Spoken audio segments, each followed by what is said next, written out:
Let's be real. Chasing money and stuff isn't all it's cracked up to be. Sure, it's cool to have nice things, but that ain't gonna fill the void. Real wealth comes from within, from being kind, helping others, and finding your purpose. Think about it.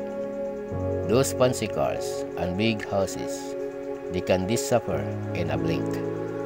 But the good you do, the love you share, the stuff lasts forever. It makes you feel good, connects you to others, and leaves a legacy that matters. So, don't get me wrong. Enjoy life's little luxuries.